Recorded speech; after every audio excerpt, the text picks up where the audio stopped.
Hello beautiful people, it's Trina, your scent gourmand. Today we're doing old school bags. I have made some purchases. We're going back to my channel's roots. I started off reviewing and restoring handbags, and I've morphed more into scent gourmand fragrances. No fragrances today, we're talking bags. I have 3 new bags in my collection, and there are 2 more that are on the way. Oh my gosh, so I said I wouldn't buy so many bags. Did I say that though? No, I said I was gonna manage the numbers. So basically I've gotten rid of quite a few bags recently. I got rid of my Alexander McQueen clutch, made a little bit of a profit on that one. I got rid of the Coach Turnlock bag. I didn't really like the way that was working out for me, although it looks beautiful. I said goodbye to both Gianni Chiarini bags I had, a messenger bag and a satchel. And then I had a silver bag that I just got a few months ago, but I knew that wasn't staying in my collection. That one is now gone. And also my Marc Jacobs camera shot bag, I gave that to a friend who looks much better wearing it than I ever did. And I also gave her my Chloe tote bag. That one was too square, didn't fit all I wanted to do, but it was beautiful.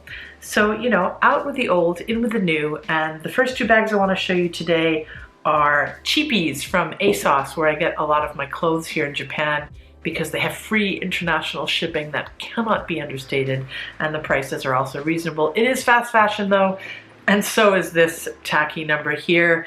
This is supposed to give me a taste of what it is to own the Bottega Jodie bag, which I love.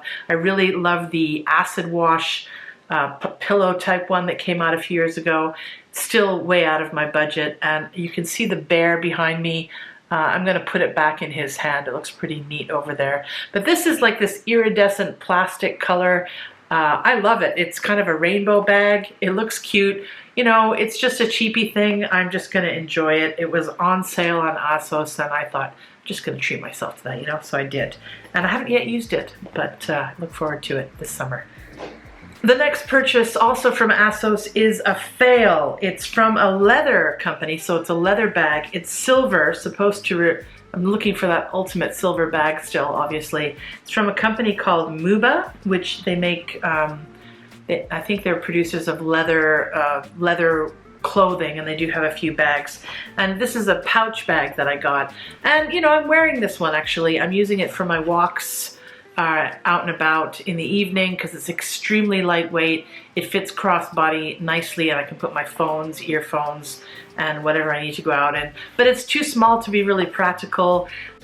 The straps for a proper crossbody feel on me should be a bit longer. I thought maybe I could make it into a backpack, but it's a tiny little bag. I really didn't take the measurements right on this. And to be honest, I'm a little bit disappointed with the craftsmanship on this. It's not very high quality. This label even isn't put in straight here, and it's already kind of musty. Doesn't look very nice. But we'll make good use of it until I get sick of it and it heads to the recycle shop, I guess. And today, by the way, I am rocking my Proenza Schouler PS1 pouch crossbody bag. Love that little guy. I have 2 exactly the same, different colors. Wonderful. Okay, my next bag-related purchase here is more on the luxury end. Now you guys know I don't have a wallet, and that's not to say I'm against wallets. I just haven't found one that I'm really into until now. So normally I carry this little mini pochette. It's like a catch-all for everything. Like, I don't even want to open this. It's like a kitchen sink on the go. But lots of bits and bobs in here, including loose cash. And I do live in a more cash-based economy, so I usually carry like a, this is empty right now, but something like a coin purse, something to this effect for the coins, and then the bills will go in here. And then this one here is where I usually keep my cards. Now, I've moved house, as you may have known from my last video, and I, you know, traditionally had a card for my key to the house, but now I have a house key, so I've been keeping my keys in here traditionally, but it's too much stuff to lug around, so I've reoriented everything a little bit since my new purchase, which I'll reveal to you in a second. But in the meantime here, this case here has turned into my key fob, and I'm going to put some other bits and pieces in here as well. And this catch-all here is now a little bit thinner. I've streamlined it, not carrying as much in it. Still carrying a little coin purse though, because coins tend to be filthy. So I've got these three guys plus my new piece, which is this little tiny Ferragamo wallet, which I got, you guys, at the secondhand store down the street for a mere 2,000 yen, and it's in pretty good condition. It's old, but look at this. It's like a folding. It's perfect. So I've got 1, 2, 3, 4, 5 sections for bills. I put my bills in the end over here, and 3 sections for cards. And then this section here, I could put coins into, which I think I have a few. Yeah, I have a few coins in there too. So this is my new wallet, essentially. This clip is not very strong, but it's very tiny, compact, and accordion-like. And I love the wine color. Usually I'm a silver gal for the most part, but I don't mind. This is kind of neat, very good Ferragamo style. So I don't know what the original price on this is or was when it was made, but this is basically just what I was looking for. It's so tiny. It's really compact. If I put less in it, it gets smaller, but it can expand as I need to. So thrilled. So now basically I'm carrying this, and this, and basically I could put some of this in here if need be and not carry this and carry even smaller bags and even forego this one because coins fit in here, and then I only have this. So great, love it. The pièce de résistance, however, I have for you today is my third bag, which is a vintage piece from Gucci, darling, Gucci. I think it's early 1990s, if not 1980s even, because the serial numbering on Gucci changed in the 90s, and the one that I have uses the old serial numbering, so it's either 80s or late or early 90s, basically. And it is this lovely number here. This is like a patent leather tote bag with a detachable strap.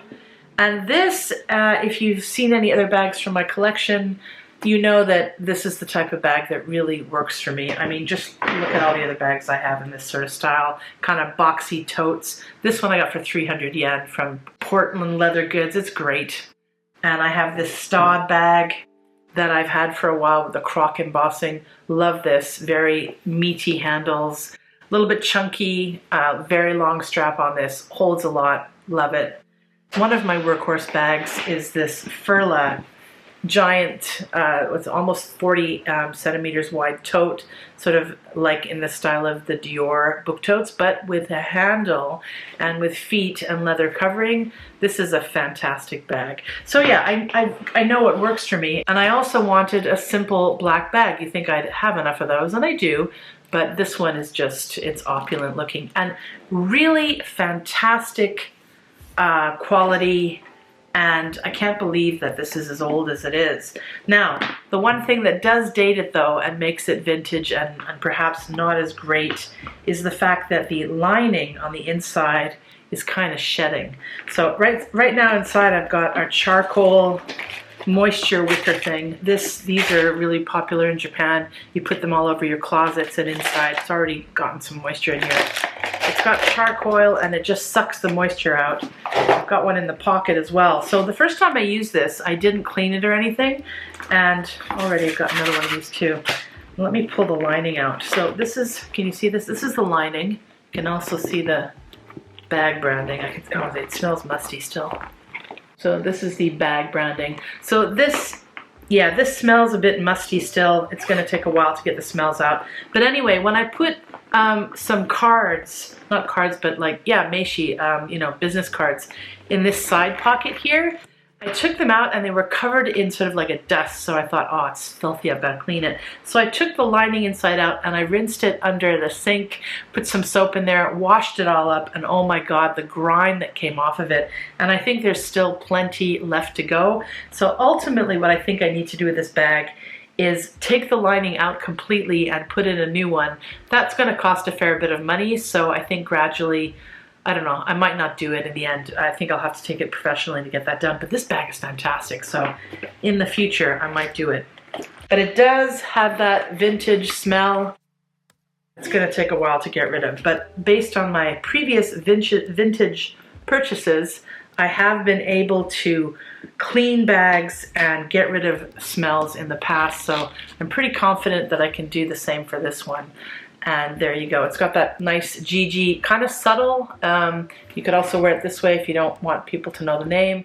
Now the strap on this one does not go crossbody. It just goes on the shoulder. I can also take off the straps, of course, and replace them with longer ones if I do want to wear it crossbody. And it just looks nice as a little tote as well. So very square shape. Obviously can't fit a computer in here, but I can fit quite a bit, and it's slim enough where it looks very sleek if you do wear it as a shoulder bag or a crossbody bag. It's got some, you know, I guess denting around here from time, but it's like a box leather more than a patent leather. The coating is not, it's not like Louis Vuitton's vernis, which does get really nasty over time, especially in hot, humid climates. Obviously, this is a lot more durable and just very different because this has probably been stored in someone's, you know, tatami room closet for like 20 years or something, who knows. But there's no cracks in the leather, there's no damage at all. Again, it's just on the inside where that lining has shedded, and I'm sure between the lining and the bag itself there's probably a lot of buildup of muck, who knows. So we're just gonna let that sit there and get cleaner over time and freshen up with the carbon, with the charcoal stuff. And don't ask me what this baby is called, I have no idea. I assume it's the Soho GG Tote, I don't know. I can put the serial number down there somewhere. And if you do search it by serial number, by the way, you probably will be able to find one of these if you're interested in purchasing your own. I've seen them on eBay and some secondhand shops like from Singapore, like Carousel. So if this is your jam as well, I'm sure you can find one for between as little as $200 US, I think, depending on the condition. This one I paid a lot less because I'm a good shopper, and of course in Japan, the land of secondhand vintage quality luxury items. I'm still lucky to be here. But that said, you guys, I have a bone to pick with the market these days. I'm not going to be buying the bags that I used to in volume unless I really find a good deal like this, because I've noticed that prices have increased on the secondhand market a lot as well. So that's the first reason. So inflation, cost increases in general, the weak yen, of course. So price is just becoming a little bit out of control. And the second reason is that platforms that I've used over the years, like Mercari or Mercari, they used to be pretty reliable places to shop. But now I've noticed over the years, there's this infiltration of more and more fake, counterfeit goods out there. I call them out, I know other people call them out, but they just keep coming in. Mercari is becoming one of these big platforms that's hard to police,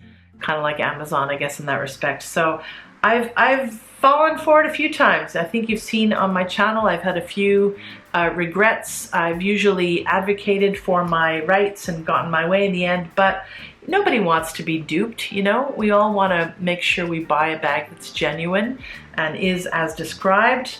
Even this bag here, I was not told about. I was told about the smell, but I wasn't told about the shedding. But you know, you do have to pick your battles.